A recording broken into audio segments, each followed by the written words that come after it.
Hello everyone. आज इस video में हम क्लास 10th एक्सरसाइज 1.1 के क्वेश्चन नंबर 6 को सॉल्व करने जा रहे हैं। क्वेश्चन है एक्सप्लेन वाई। अब ये दो नंबर्स दिए हुए, उन्होंने दो टर्म्स दी हुई और बताना है कि ये कंपोजिट नंबर है या नहीं। तो कंपोजिट नंबर में पहले ही एक्सप्लेन कर चुकी हूँ इसके पहले के वीडियोस में, आप चाहे तो जाकर उन्हें भी देख सकते हैं कि जो प्राइम नंबर होता है वो या तो सिर्फ 1 से डिवाइड होगा या फिर उसी नंबर से डिवाइड होगा। लाइक एग्जांपल के लिए 13 या तो 1 से डिवाइड होगा या फिर 13 से डिवाइड होगा। लेकिन जो कंपोजिट नंबर्स होते हैं उसके अदर देन इटसेल्फ और 1 के अलावा भी फैक्टर्स होंगे। ठीक है, जैसे कोई भी नंबर है और उसी नंबर के अलावा या 1 के अलावा भी कोई और फैक्टर्स हो जाएंगे तो वो क्या हो जाएगा, कंपोजिट नंबर हो जाएगा।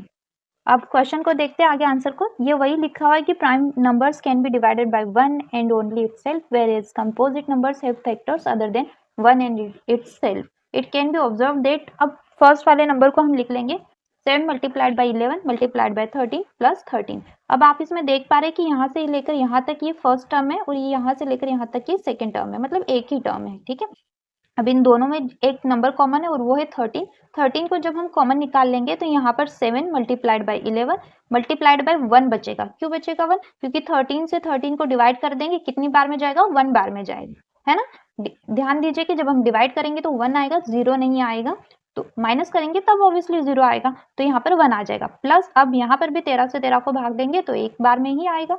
अब यहाँ पर 13 को वैसे ही लिख देंगे और यहाँ पर 7, 11 और 1 का गुना होगा तो 77 आ जाएगा और प्लस 1 वैसे ही लिखेंगे। अब यहाँ पर 77 प्लस 1 78 हो जाएगा। अब 78 को मैं इस फॉर्म में लिख सकती हूँ 13 गुणित 6 के रूप में। कैसे लिख सकती हूँ? एलसीएम आप निकालेंगे तो उसमें आ जाएगा। ये 78 के फैक्टर्स है। ठीक है, 13 6 आर क्या होगा? ऑब्वियसली 78 ही होगा। The given expression has 6 and 13 as its factors. अब ये जो एक्सप्रेशन दिया हुआ था हमें, ठीक है, इसके जो दो फैक्टर्स है, एक है 6 और दूसरा है 13। Therefore it is a composite number, और इसीलिए क्या है? कंपोजिट नंबर है। क्योंकि हमने प्राइम नंबर में सीखा कि प्राइम नंबर तो वो नंबर होंगे जिसके जो फैक्टर्स है या तो 1 होगा या तो फिर क्या होगा, वो खुद ही नंबर होगा।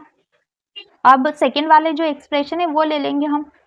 जो इसमें भी हम सेम ही करेंगे। अब इसमें देख पा रहे हैं आप कि एक नंबर है जो दोनों ही टर्म्स में क्या हो रहा है, रिपीट हो रहा है, और वो नंबर कौन सा है? 5। यहाँ पर भी और यहाँ पर भी। तो 5 को क्या करेंगे, हम कॉमन निकाल लेंगे तो बाकी के नंबर एज इट इज लिखेंगे, सिर्फ 5 के प्लेस पर क्या लिख देंगे? 1 लिख देंगे। बस ध्यान ये देना है कि एक बार इंटू में 1 होगा और एक बार प्लस में 1 होगा। और यहाँ पर अब इन सभी नंबरों का हम इंटू करेंगे तो क्या आ जाएगा? 1008 होगा और प्लस 1 कर देंगे। अब 1008 प्लस 1 1009 हो जाएगा।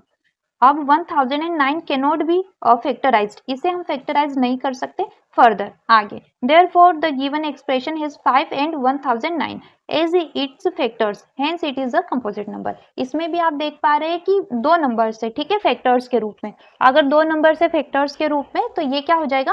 कंपोजिट नंबर हो जाएगा। ठीक है, प्राइम नंबर नहीं होगा। उम्मीद करती हूँ कि आपको सवाल समझ में आया होगा। और इस वीडियो के नोट्स के लिए आप हमारे एडुविस्टा इनसाइट इस इंस्टाग्राम पेज को फॉलो कर सकते हैं। Do like and subscribe the channel. Thank you for watching.